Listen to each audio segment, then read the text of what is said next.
Hey, what's up everybody? It's Rex here with Carpentry Plus. And today we're going to be assembling some cabinets as part of our series documenting our process of building a large built-in. And we thought we'd take you along for that process and show you some tips and tricks and how and why we do some of it. So one thing that's unique about how I build a cabinet is I build it upside down basically. So we've got our face frame here. I've got that laying face down. I've got all of our parts from our previous step. I've got a few of them laid out here. And we're gonna build that cabinet box onto this face frame. So it's not two separate things that get attached. It's just one face frame and then the cabinet box gets built to the face frame. We like to start by loading screws in all the pocket holes. Next, we'll use a combination square to mark an 1/8" reveal. Add a bead of glue and then install our bottom panel. You see we're using some scrap plywood pieces in the dados kind of as a placeholder to keep our panel from creeping into the dado. As we move forward, we'll add glue to our dado. We'll drop in our sides and clamp those in place.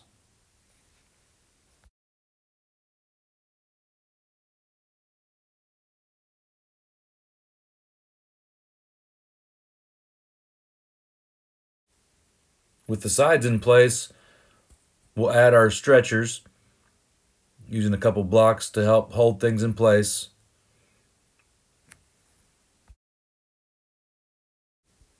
We'll swing around here to the bottom,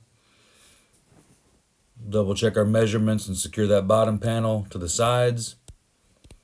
Once that's secured to the sides, and we'll add our back rear stretcher for the bottom.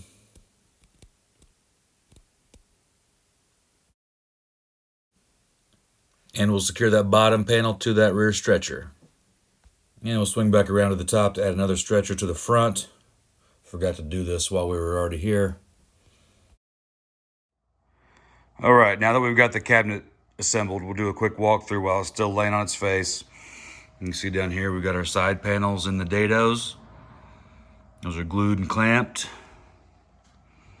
You can see our bottom panel.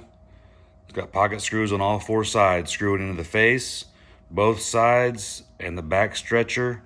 The back stretcher has 4 pocket screws on each end, screwing into the sides, holding everything together. Up here on the top end, we've got our rear stretcher, and we also throw a front stretcher in just for added support. Also for projects that have like a wooden top, it gives us something to screw our cabinet to.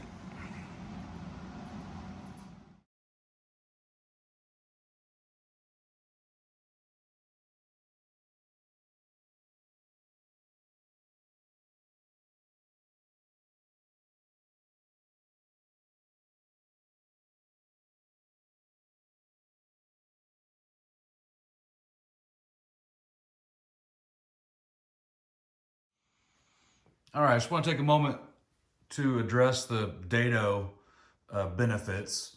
As mentioned, this is a one-size-fits-all option for us when it comes to joining our cabinet sides to our face frames. You can see here we've got 2 cabinets together.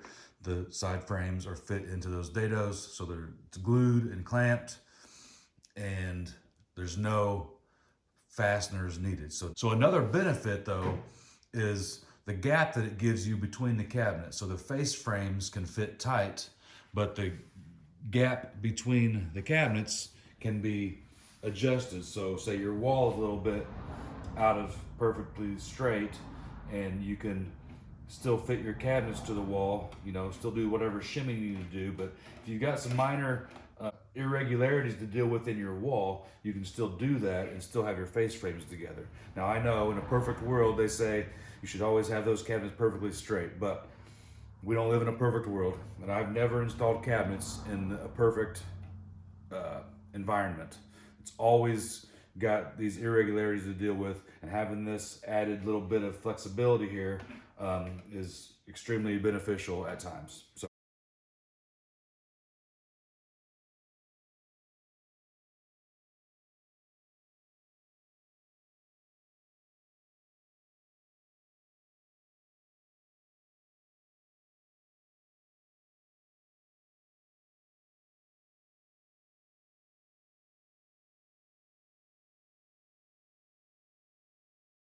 I want to take a moment here to talk about the pocket hole joinery securing the top portion of this large wall cabinet. This is an upper. So we have our top panel here with 4 pocket screws on each end securing to the sides. We've got 5 pocket screws across the front securing into the face frame. We have a stretcher up here supporting the underside of the panel with 2 pocket screws on each end and 5 more pocket screws securing those 2 together. So all in all, we've got 22 pocket screws securing all this together. This top assembly is the same as our bottom assembly, and because this cabinet is so large, we've got the same thing going on here with the middle fixed shelf. So once this is installed up on the wall, we'll be able to catch at least 2 studs, multiply that by 3 different stretchers, and that'll be a solid assembly and solid installation.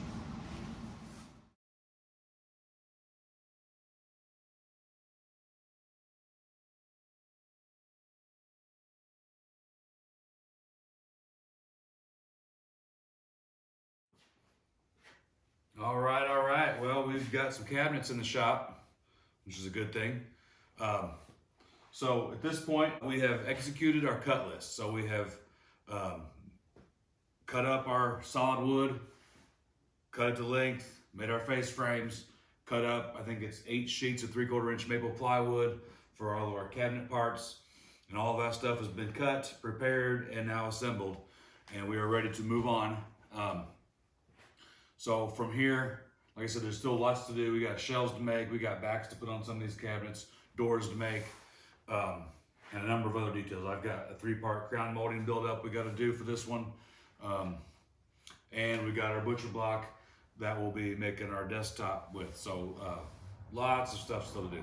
So we're gonna shift gears a little bit. I'll probably tackle the doors next, and then we'll get into in our next videos talking about these additional items and how we proceed from here.